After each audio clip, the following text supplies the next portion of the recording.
Request 220 printer-ի հետևյալն է, որ այն հնարավորից հետո անեն հայտնվում է այս սխալմունքը և printer-ը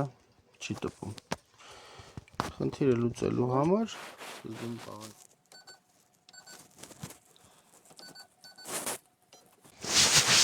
այստեղից ընտրել այս բաժինը և մաքրել փեջի հետ կապված սխալմունքները։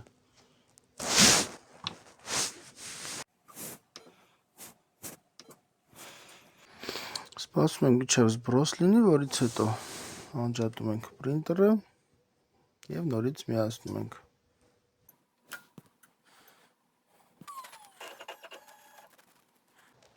Վերջ, խնդիրը լուծվեց։